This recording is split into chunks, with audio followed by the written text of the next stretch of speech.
What's up mga chong? So we are heading Legazpi. Actually nandito tayo ngayon sa Sangay, Kamsur. So galing kami ng Tigaon, Partido. And ayun, may pupuntang kami sa Legazpi. Pupunta kami ng PRC. So samahan nyo kami mga chong sa medyo mahaba-habang rides na to. So dati tinatakbo ko to ng almost 3 hours lang. So ibang motor yung gamit ko. So ginamit ko yung motor ni Papa. So try natin kung ilang oras yung takbo natin. So this is 150cc mga chong, YRCS ata ito ng Yamaha. So alas 6 pa lang ng umaga, medyo malamig-lamig pa ng konti. Yun, dadaan tayo dito sa mga sa masyadong madaming twisties na daan, yung mga paliko-liko, kurba-kurbada, and bukid din yung dadaanan natin. So tatawid tayo ng bukid. So samahan nyo ako mga chong. So estimated time ko alas 6 ngayon, baka makarating kami ng alas 8:30 or alas 8. So hindi ko lang sigurado pero yung kasi lagi ng allocated time ko na kapag nag-rides ng papunta ng Legazpi, almost 3 hours yung takbo ko mga chong. So dito pa simula na yung yung mga liko-liko, yung twisties rides. So dapat dito maingat ka lang kasi hindi ko masyadong kabisado tong motor. Hiniram ko lang. Most probably ang magiging problema lang naman dito is yung mga yung mga aso sa daan. Kasi masyadong dinadaan to ng mga malalaking sasakyan gaya ng mga bus or truck. Meron din jeep pero bibihira or madalang lang naman talaga. Mostly mga motorsiklo talaga yung nakakadaan dito. Mas pinipili ito ng mga ng mga rider na dumaan dito kasi maganda yung daan Kumbaga nahahasa yung skills na sa pagbabangking-bangking kagaya sa Marilake. O dito ang hilig din nila is parang ganun din, banking din. So nahiligan ko rin dati dumaan dito and maganda siya mga chong. May enjoy mo yung takbo mo dito, lalong-lalo gantong umaga. Malamig pa yung daan.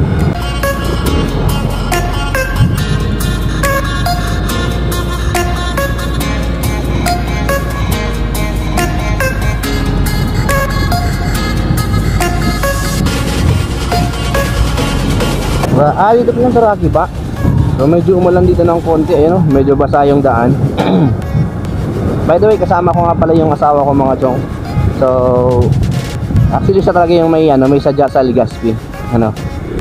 Kumbaga sinamahan natin siya para di na siya mag-commute. Ma-enjoy niya yung view dito. Kasi many times na ako nakadaan dito and siya parang hindi pa or once pa lang. And medyo limot niya na yung daan dito mga chong.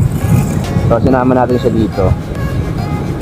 Ayun ganda ng mga banking dito So alos lahat ng nakakasalubong natin mga chong is talagang mga motorsiklo lang.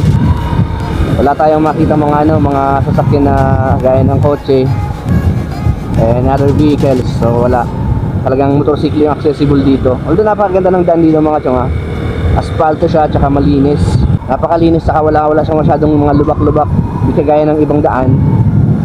Dito ma-enjoy mo talaga, tsaka super cool, super chill yung takbo natin mga chong. So ayan mga chong, medyo tirik na yung araw. Siguro mga alas 7 na. Napabideo lang ako kasi maganda yung yung bukid mga chong ngayon So medyo yung mga kabuhayan dito parang nyog tsaka abaka. So masyadong madaming abaka yung nakita ko sa taas ng bukid ng bundok napaka-presko dito mga chong. Super malamig ng weather or ng panahon, lalo't umagang-umaga.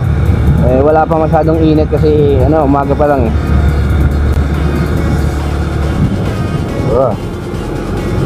So yun, sa wakas mga nakita na tayong truck na dumaan. So kanina halos puro motorsiklo yung nakita natin Wala talaga siyang dumadaan dito mga malalaking truck or malalaking sasakyan kagaya ng ganun, yung mga truck. So maliit pa lang naman nga yung truck na yun So mga chong, kung galing kayo ng Partido or let's say Lagunoy, balak nyo pumunta ng Legazpi, dito na kayo dumaan sa Tiwi or sa Sangay kasi masyadong maganda yung daan dito and ayun, napaka-presko tsaka may enjoy mo yung view. Hindi naman siya masyadong delikado kasi napaka-wide naman ng daan tsaka may mga ganito na siya So if in case may ganyan if in case mag-landslide or may mga gumuhong bato or lupa, maaharangan na siya ng semento gaya niyan. So save na save mga chong. So wala kang problema dito, talagang mare-relax ka dito sa pagtakbo mo dito. make sure mga chong magdala ka lang ng ano, ng pambomba ng motorsiklo mo, kasi baka kung maplatan ka, medyo malayo yung mga ano dito, mga vulcanizing. Pero sa tingin ko meron naman vulcanizing dito, kasi ano naman madami ng mga bahay dito. Ayan, most probably baka meron dito yan sa mga ganitong klase ng mga bayan-bayan or maliit na mga bahay. Pero madami tricycle dito. Sa tingin ko patitingnan na to, di ba ba? Patitingnan na So we are here at Patitingnan. Sangay pa rin to. So medyo malayo pa tayo ng TV or ng TV Albay. So yun, dadaan natin yung bukid na yun mga chong. Dadaan tayo dyan. Aakatin natin yan, punta doon, saka papunta na doon. Yun, akat na yun.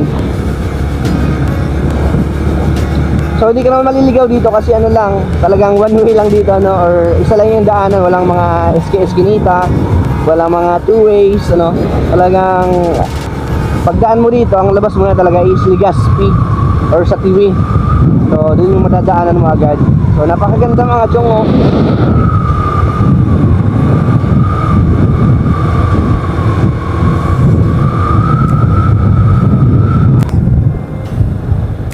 So ayun mga chong, galing tayo dun sa baba.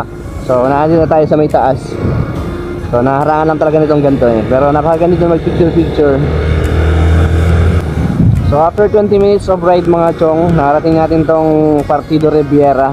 So sikat tong rest area dito sa Partido.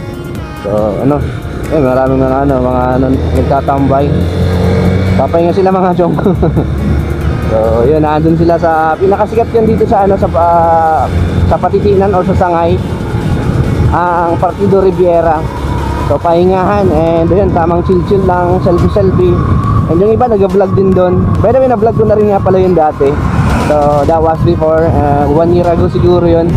So kasi di pa naman tayo late na nag-vlog, or di pa naman tayo sobrang tagal. Siguro 20 minutes na kami nag-ride bago namin narating yun. So napakaganda din mga chong.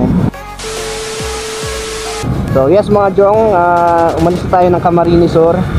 So daan dito tayo sa Albay ngayon. Sayang din natin na-video yung welcome to Albay. So yan, nasa Albay na tayo mga chong. And ayun, I think na to, papasok na ng TV, or di ko masyadong alam. Hindi ko masyadong nadaan dito kumbaga, although nadaan ako, pero di ko masyadong alam kung ano yung mga barangay or mga lugar dito. Basta ang alam ko, pumasok na tayo ng Albay mga chong. So part doon mga chong is parang nagka-landslide dyan. Kitang kita yung yung mga biyak ng lupa. So medyo masilaw talaga ng konti, pero maganda dito mga chong. Yeah man. So medyo labas na si haring araw, pero hindi pa mainit, kumbaga malamig pa rin. Hanggang ngayon mga chong, malamig pa rin dito sa lugar na to, kasi puro kahoy. And dito sa side is dagat na mga chong. So ayun mga chong, nandito na tayo sa TV. And ayun, hindi na tayo mahihirapan sa mga pabangking na daanan, kasi nga straight na yung daan dito mga chong. Ayun, school na to, TV Albay. Ayun, TV Albay na nga mga chong. So ayun, medyo malapit-lapit na tayo ng konti. Ilang oras na lang siguro, I think mga 40 minutes or 1 hour. Depende sa sa biyahe, depende din sa daan kung wala masyadong traffic. So makakarating tayo ng mas maaga doon. So at least makakapagpahinga pa tayo ng konti So magandang gamitin pala tong motorsiklo na to. Pag di talaga mahirap dun sa mga banking. Kahit napudpud na yung gulong natin, is tamang rides lang or chill lang yung ride natin. Mga chong, malapit na tayo sa bayan or sa TV Albay bayan, or sentro, pinaka-sentro. So dito yung palengke nila. Actually di pa ako nakapag-drop by dito, kumbaga talagang dinadaan-daanan ko lang to dati. Yung mga padjak dito mga chong, mga mountain bike. Yung mga matataas o matatangkad.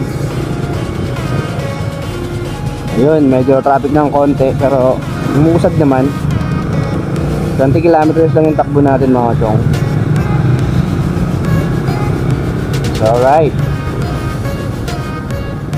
This is it, the TV Albay mga chong.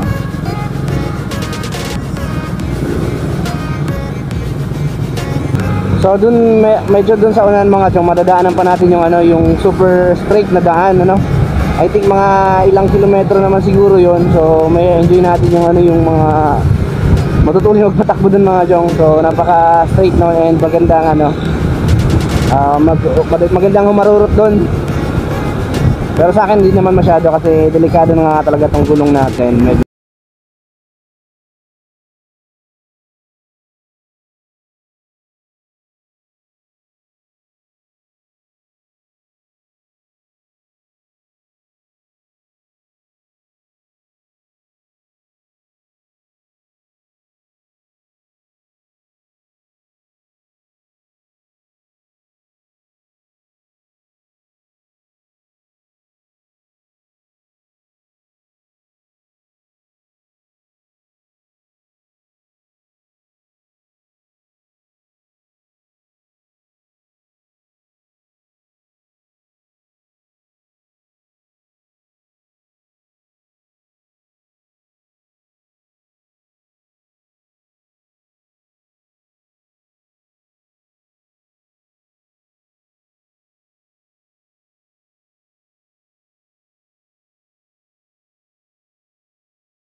chong, after ilang minutes na naman, or I think 20 minutes or 30 minutes na ride naman, nandito na tayo sa ano, sa Tabaco, ano. Salamat nga sa Diyos dahil ano, hindi siya mainit, hindi siya umulan. Kumbaga relax tayo yung rides natin kasi wala tayong kapote. Wala tayong dalang kapote. So dun sa daan is wala tayong masyadong masisilungan kapag umulan. So salamat naman at ano, maganda yung panahon. Although medyo cloudy ngayon, ano, pero okay lang. At least hindi umulan. So malapit na tayo sa sentro or sa bayan ng Tabaco. So alas magdadalawang oras na kaming ano, nagmumotor. Medyo nakakangali na ng konti sa ano, sa legs. Ayun mga chong, Tabaco na to. Ito na yung sentro niya, no. I think nandito yung simbahan nila sa may unahan. And yung market na dito sa may side, right side, ay sa may left side. I love Tabaco.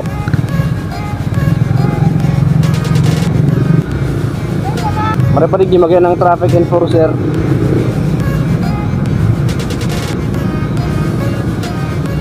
Salute sa mga traffic enforcer dito. Talagang ano sila, hands on. And mukhang mababait sila. Ayun, no. Simula doon sa uno, sa may pinakaunahan hanggang dito, meron talaga siyang traffic enforcer mga chong. Ayun, no. Kahit sa mga pedestrian, meron siya. Flat yung side wheel ni kuya. Flat ang side wheel mo.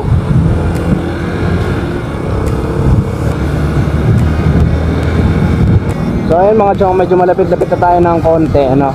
Ilang minuto na lang. So nadaanan natin yung ano, yung Malilipot Albay and yung Bakakay. So di tayo nakapag-video kasi medyo nalubat yung ano natin, yung action camera natin. Grabe yung traffic.